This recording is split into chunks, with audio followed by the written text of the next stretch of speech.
The annual Henderson family Christmas gathering at the Aspen Lodge was their crowning social event. My sister Madeline had orchestrated every detail from the hand-calligraphed invitations to the imported decorations.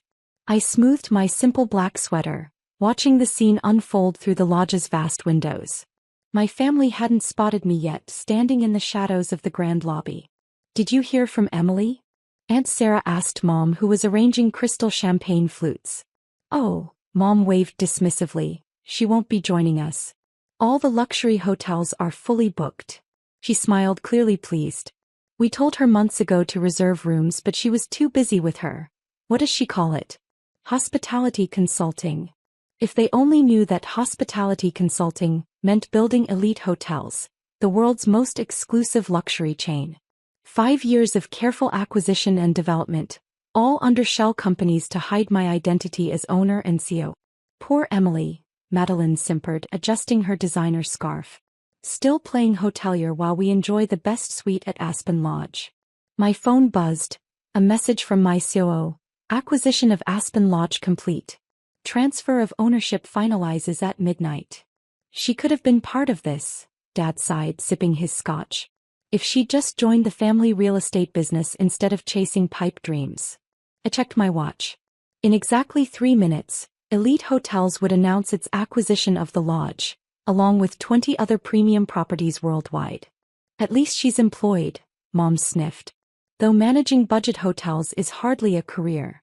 All luxury hotels are fully booked," Madeline gloated again, clearly enjoying my supposed exclusion. "She'll probably spend Christmas at one of her little motels." I stepped forward finally, heels clicking on marble. "Actually, I have accommodations arranged." "Emily." Mom startled. "How did you get in?" "I own the building," I replied calmly, just as my phone buzzed with the official announcement. "Breaking news. Elite Hotels acquires luxury portfolio including Aspen Lodge. CEO Emily Henderson expands empire to 100 properties worldwide." Dad's face went pale. Madeline's champagne glass slipped from her fingers. "Margaret," I spoke into my phone, "please cancel the Henderson family's presidential suite access. Effective immediately." "That's impossible," Mom sputtered. "This is the most exclusive resort in Aspen. You can't possibly." "Check the ownership transfer," I suggested mildly. As of midnight, Elite Hotels owns not just this property, but every luxury hotel in Aspen. "Elite Hotels?" Dad whispered. "The chain that's revolutionizing luxury hospitality?" "My little hospitality consulting project," I nodded. "Though I suppose managing budget hotels isn't as impressive as real estate development." Madeline frantically checked her phone, reading the breaking news. $8 billion. Acquisition of premium properties. Industry-leading service protocols. "Your budget hotels," Mom said faintly. "They were just a cover."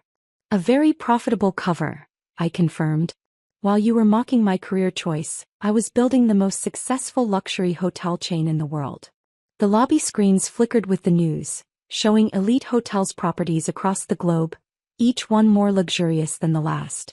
My photo appeared alongside headlines announcing the historic acquisition. "The Christmas reservations," Dad started, realizing the implications, "are now under Elite Hotels management," I finished. "And unfortunately, we have a strict policy against guests who treat hospitality workers as beneath them."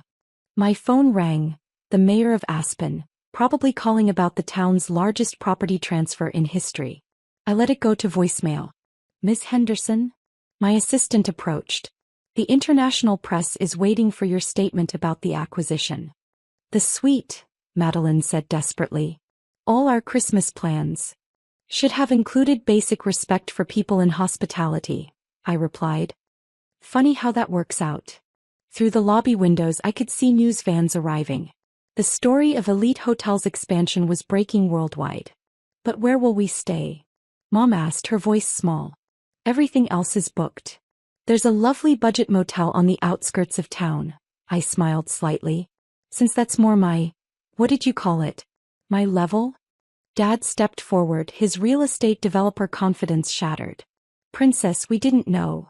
"That was the point," I cut him off. I learned early not to share success with people who'd already decided I was a failure. My phone buzzed again. Stock prices soaring as markets reacted to Elite's expansion. The little hotelier had just become one of the most powerful figures in luxury hospitality. Emily, Mom tried again. It's Christmas. Yes, I agreed. A perfect time to learn about humility and the value of every person in the hospitality industry. As I turned to leave, Madeline called out desperately, "We're family." I paused at the grand entrance. Family? That didn't matter when you thought I was beneath you. Now if you'll excuse me, I have an empire to run. The next morning I sat in my private office at the Aspen Lodge, watching multiple screens display Elite Hotel's triumphant expansion. Every major news network covered the story, luxury hospitality's new queen, and how Emily Henderson built an $8 billion hotel empire in secret. The transition is complete, Ms. Henderson, my CEO announced. All properties now operating under Elite protocols.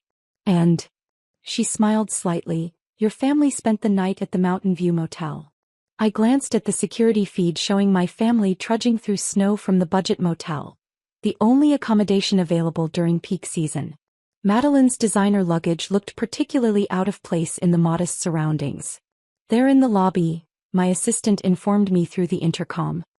Your sister appears to be distressed. Send them up, I said, turning to face the floor-to-ceiling windows overlooking the snow-covered mountains. Let them see what playing hotelier really means. They entered like chastened children, their usual confidence stripped away. The office, all sleek luxury and commanding views, seemed to diminish them further. The motel, Madeline began, her voice hoarse. It was beneath you, I suggested. Like hospitality work. Emily, Mom stepped forward, clutching her designer handbag. The news is saying Elite Hotels is worth $8 billion, I confirmed. Though with today's stock jump, probably closer to 10. Dad moved to speak, but froze as he saw the wall of awards behind my desk. Hotelier of the Year, Most Innovative Luxury Brand, Hospitality Visionary. Your hotels, he said quietly. They're not just luxury properties, are they? They're revolutionizing the entire industry. Among other things, I nodded. Elite service protocols are being studied at top business schools. Though I suppose that's not as impressive as local real estate development.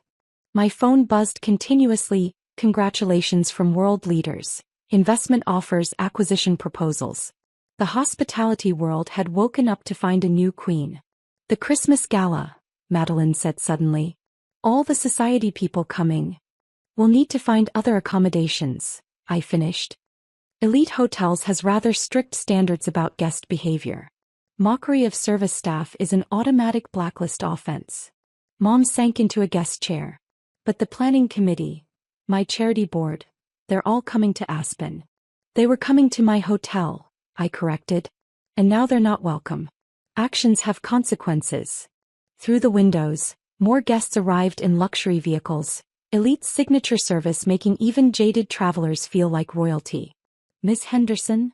My assistant interrupted. The Saudi royal family is requesting your personal attention for their New Year's booking. And the White House called about the presidential suite. Tell them I'll handle it personally, I replied. Unlike some people, I believe no guest is beneath my attention. Dad stepped forward, desperation in his voice. Princess, we were wrong. Save it, I held up my hand. I'm about to announce Elite's next expansion.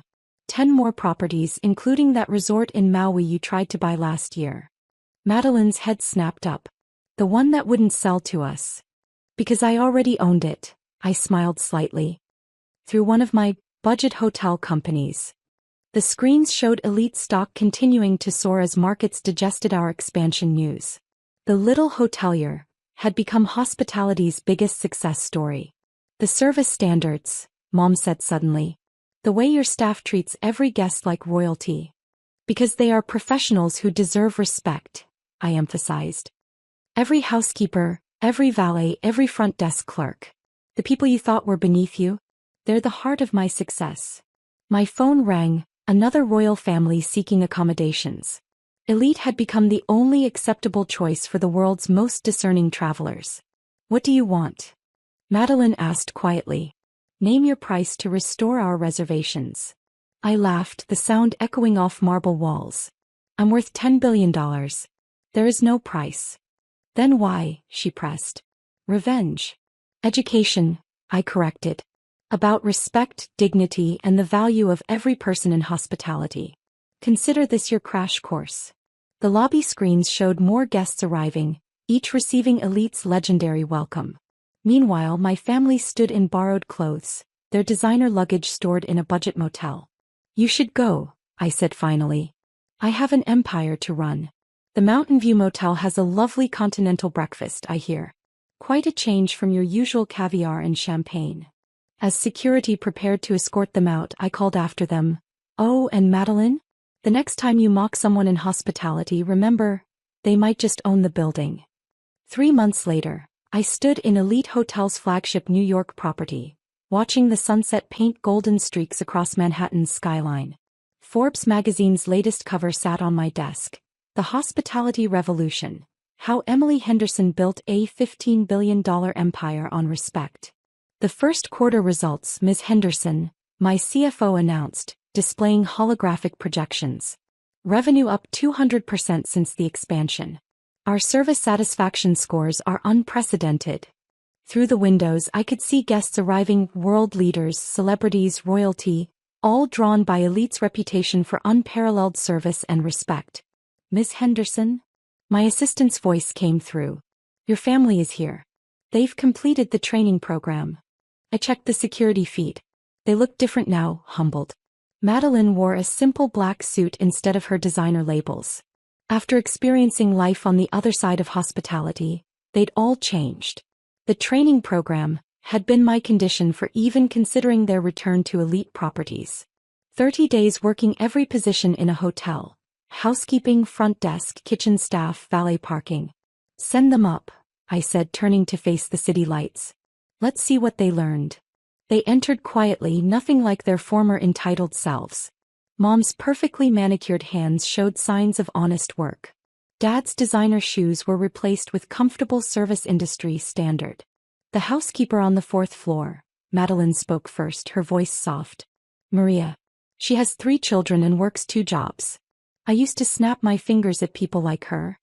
And now I understand why your first action as CEO was to double service staff salaries and provide full benefits.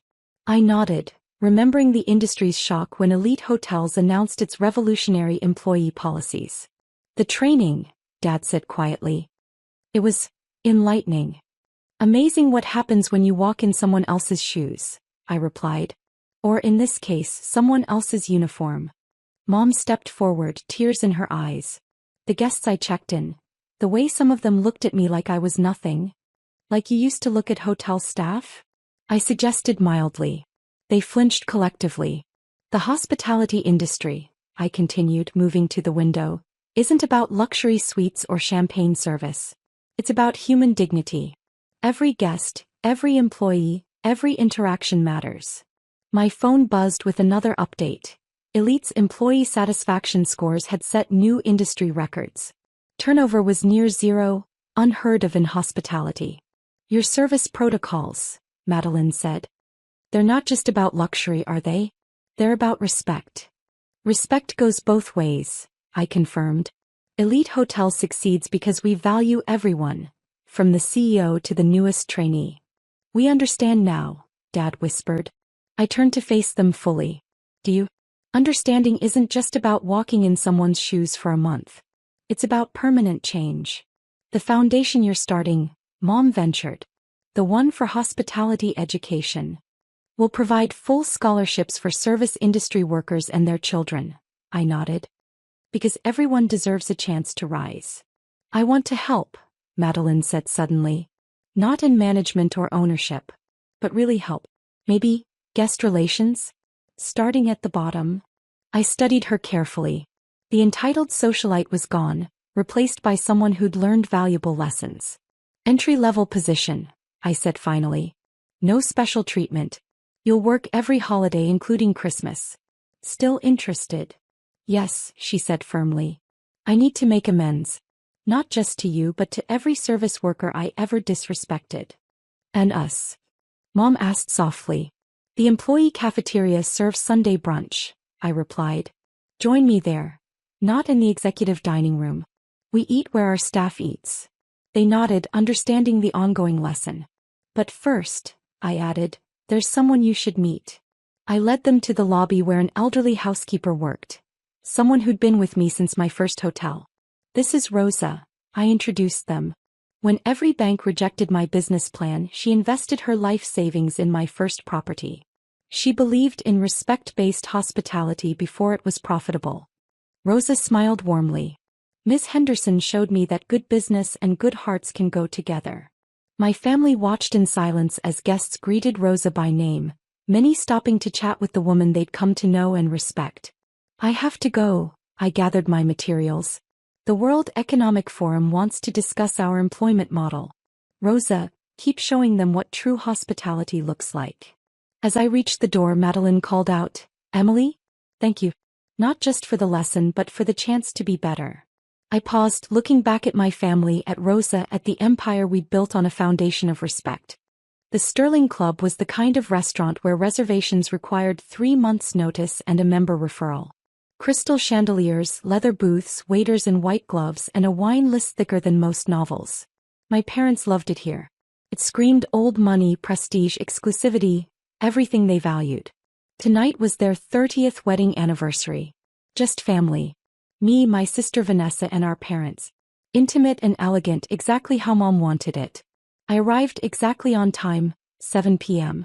Vanessa was already there, wearing a designer dress that probably cost more than most people's monthly salary, her engagement ring catching the light every time she moved her hand. He did that a lot. The hand thing. Making sure everyone saw the 3-carat diamond her fiancé Brandon had given her. Harper, she said when she saw me, her voice dripping with false sweetness. He actually came. I thought you'd be too busy with your little projects. Wouldn't miss it, I replied, sliding into the booth. Mom and Dad arrived moments later, both dressed impeccably. Dad in a tailored suit, Mom in pearls and silk. They looked like they'd stepped out of a country club catalog. Happy anniversary, I said, standing to hug them. Thank you, darling, Mom said, but her eyes were already scanning my outfit. Simple black dress, minimal jewelry, no designer labels. I could see the disappointment flicker across her face. You look comfortable. Translation: you look poor. We ordered drinks. Champagne for everyone except me. I ordered water. Vanessa noticed immediately. Not drinking, Harper? Trying to save money? She laughed like it was a joke, but there was an edge to it. Just prefer to stay clear-headed, I said. Of course. You always were the serious one. No fun. Vanessa sipped her champagne. Brandon and I just got back from the Maldives. 2 weeks at a private resort. It was absolutely divine. Have you ever been to the Maldives, Harper? No. Oh. Well, you should go sometime. When you can afford it. Another laugh. Another reminder. Dad cleared his throat. So, Vanessa tells us the wedding planning is going well. June wedding at the Botanical Gardens, correct? Yes, Daddy. It's going to be perfect. Brandon's parents are flying in their friends from Europe. We're expecting about 300 guests. Vanessa turned to me. You're still coming, right, Harper? I know it might be hard for you to take time off work, but family is important. I'll be there, I said quietly. The appetizers arrived. Oysters, caviar, imported cheese. Dad ordered a $400 bottle of wine. The conversation flowed around me. Vanessa's wedding, Brandon's promotion, the vacation home Dad was considering buying in Aspen. Harper, you've been quiet, Mom said, dabbing her lips with a napkin. How's work? It's good, I said. Still doing that tech thing? Dad asked vaguely. Software development, yes. He didn't sound interested. Well, it's good you have a steady job. Not glamorous, but steady. Vanessa jumped in. Brandon's company just landed a huge contract with a pharmaceutical company. He's being fast-tracked to partner. At 32. Can you imagine? That's wonderful, Mom beamed. What about you, Harper? Vanessa asked with mock curiosity. Any big promotions? Raises? Or are you still just coding? Still coding, I confirmed. Well, someone has to do it, I suppose. Vanessa exchanged a look with Mom that I wasn't supposed to see but did. The main course arrived. Wagyu beef, lobster tail, truffle risotto. The kind of meal that cost more than some people's weekly grocery budget. I ate slowly, savoring the food while half listening to Vanessa dominate the conversation with wedding details, honeymoon plans, and the house she and Brandon were building in the suburbs. Then came dessert. Crème brûlée, chocolate soufflé, a cheese plate. And with dessert came the announcement I hadn't been expecting. Dad set down his wine glass and cleared his throat. Your mother and I wanted to talk to you both about something important tonight. Vanessa perked up. I stayed quiet. As you know, we set up trust funds for both of you when you were born, Dad continued. Harper, yours was set to mature when you turned 25. That was 6 years ago. I remember, I said. You cashed it out almost immediately. $1.2 million, gone in a matter of months. Dad's tone was disapproving. We were disappointed, Harper. That money was supposed to be your foundation, your security. We don't know what you spent it on, but it's gone now. I said nothing. Vanessa, however, has been more responsible, Mom added, smiling at my sister. She's kept her trust fund intact, invested it wisely, and demonstrated real financial maturity. Vanessa preened. So we've made a decision, Dad announced. We're restructuring the trusts. Vanessa, yours will remain as planned. But Harper, we're reallocating your remaining inheritance to your sister. She's proven she can handle it. She's achieved something. She's getting married, building a life, doing things the right way. The table went silent. Vanessa's smirk was barely concealed. Mom nodded approvingly. Dad watched me, waiting for a reaction. We're giving your trust fund to your sister, Dad said again, slower this time, like I hadn't understood. She actually achieved something. Well, you had your chance. I set down my fork carefully, took a sip of water, and smiled. Hey, I said. Dad blinked. Okay? That's all you have to say. What would you like me to say? I thought you'd be upset, Mom said, looking almost disappointed that I wasn't crying or begging. Why would I be upset about money that doesn't exist anymore? I asked calmly. Because it was yours, Vanessa said, unable to hide her satisfaction. And now it's mine. Because I'm responsible and you're not. I pulled out my phone, opened my banking app, turned the screen toward them. I'm not upset because this is my actual bank account. 3 faces leaned in to look. The number on the screen, $67,349,284.33. Mom gasped audibly.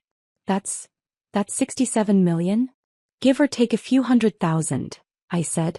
It fluctuates daily based on market performance. Dad grabbed the phone from my hand, staring at the screen like it might be a trick. This can't be real. This is fake. You edited this somehow. It's real, I said. The trust fund you're talking about? The $1.2 million I cashed out at 18? I invested it. Started a software company. Sold it 4 years later for $8.3 million. Then I started another company. Sold that one for $23 million. Then I started a third company which I still own.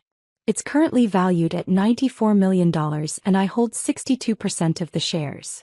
The table was completely silent. Vanessa's face had gone white. You're lying. Am I? I took my phone back and opened my investment portfolio. Here's my stock holdings. Here's my real estate portfolio. I own 4 commercial properties and 6 residential.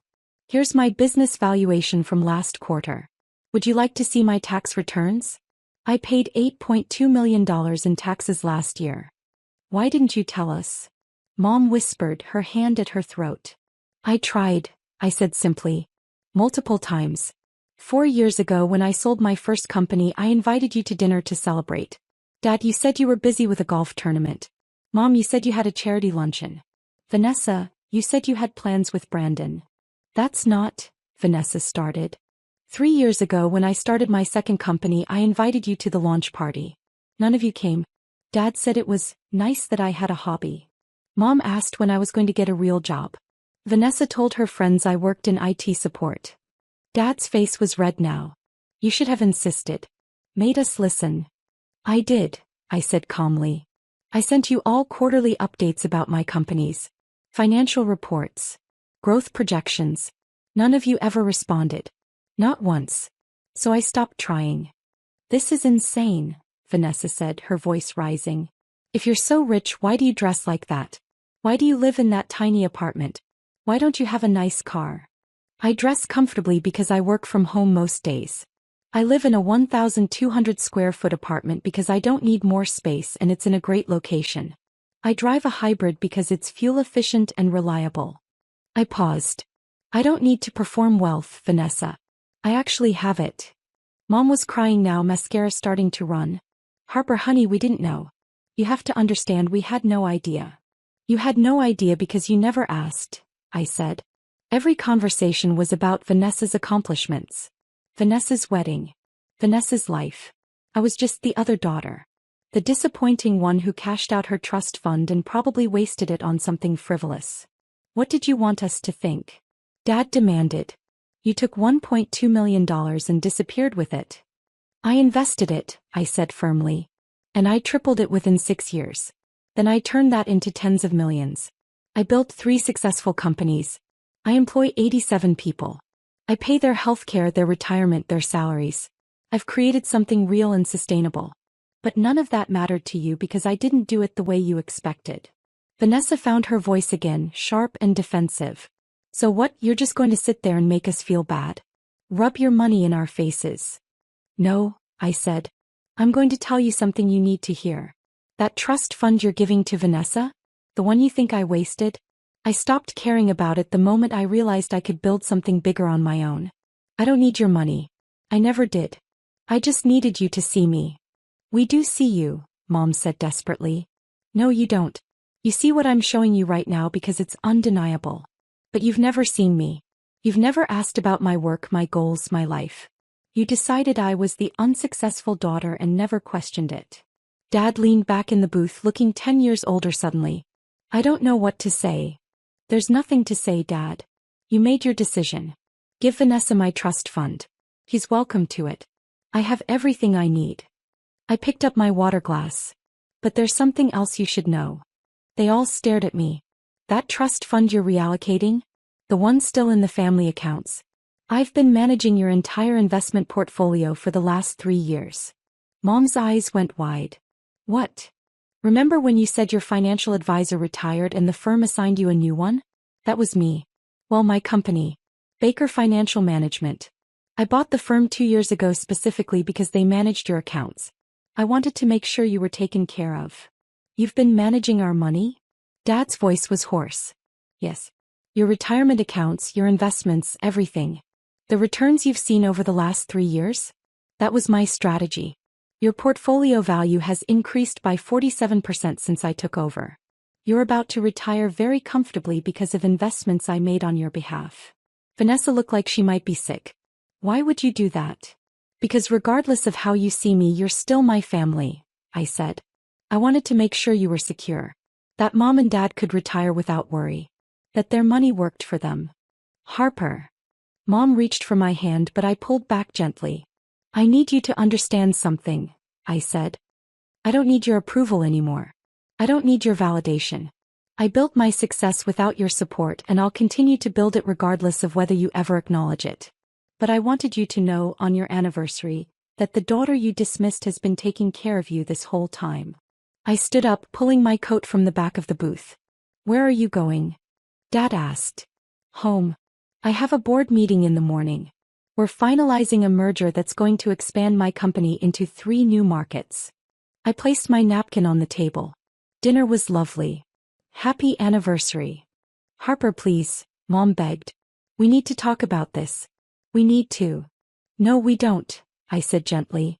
You made it very clear tonight where I stand in this family. You were prepared to give away my inheritance without even talking to me about it first. You announced it like it was a done deal, like I had no say, like I didn't matter. That tells me everything I need to know. We made a mistake, Dad said, standing up. A terrible mistake. Please sit back down. Let's talk. We've been talking for 31 years, Dad. You just haven't been listening. I picked up my phone. For what it's worth, Vanessa, congratulations on your wedding. I hope you and Brandon are very happy together. And enjoy the trust fund. Consider it a wedding gift. I don't want it now, Vanessa said quietly, tears streaming down her face. Not like this. Too late, I said. You were perfectly happy to take it 5 minutes ago when you thought I was broke. Nothing's changed except what you know about me. And that says everything. I walked toward the exit of the Sterling Club. Behind me, I heard Mom crying, Dad calling my name, Vanessa saying something I couldn't quite hear. But I didn't turn around. The valet brought my car around. My unremarkable hybrid that was paid off and perfectly functional. I got in and drove home to my tiny apartment with the view of the harbor and the home office where I'd built a multi-million-dollar empire. My phone started ringing before I even pulled out of the parking lot. Mom, please come back. We can fix this. Dad, I looked up your company. Harper, I had no idea. I'm so sorry. Vanessa, I feel sick. I don't want the trust fund. I don't want any of it. And one text from Brandon, Vanessa's fiancé, who'd apparently been briefed. Holy shit, you're that Harper Baker? The tech entrepreneur? Vanessa never told me. What the hell? I turned my phone to silent and drove home. When I got to my apartment, I poured a glass of wine and sat on my balcony, looking out at the city lights. Somewhere out there, my family was probably still at the Sterling Club, trying to process what had just happened. Trying to reconcile the daughter they'd dismissed with the woman who'd been quietly succeeding beyond their wildest expectations. My phone buzzed with a call. Not my family this time. My CFO. Harper, the Morgan deal just closed. We're officially expanding to the West Coast. Congratulations, boss. Thanks, David. Good work. Are you okay? You sound off. Family dinner, I said. Say no more. He paused. For what it's worth, you've built something incredible here. Don't let anyone make you forget that. I won't, I promised. After I hung up, I looked at the messages flooding my phone. 23 from Mom. 15 from Dad. 37 from Vanessa. All of them desperate. All of them apologetic. All of them suddenly seeing me for the first time. But here's the thing about finally being seen. Sometimes it comes too late. Sometimes people only value you when they realize what you're worth. And that's not love. That's not respect. That's just recognition of utility. I'd spent 31 years trying to earn their approval. Trying to prove I was enough. And I'd done it. I'd exceeded every possible measure of success. Built companies. Made millions. Created jobs. Managed their investments. Taken care of them even when they couldn't be bothered to take care of me. And the moment they found out. The moment they realized I wasn't the failure they'd believed I was. They wanted back in. But I was done performing. Done proving. Done shrinking myself to fit their expectations. I opened my laptop and looked at the investor reports for my company. Growth projections showing another 40% increase next year. 3 acquisition offers we were considering. A product launch that would revolutionize our industry. This was real. This was mine. And this was enough. I didn't need a trust fund. I didn't need their approval. I didn't need them to see me. Because I'd finally learned to see myself. And what I saw was worth $67 million and climbing. The trust fund they'd tried to take away? It was nothing. The life I'd built without them? Everything.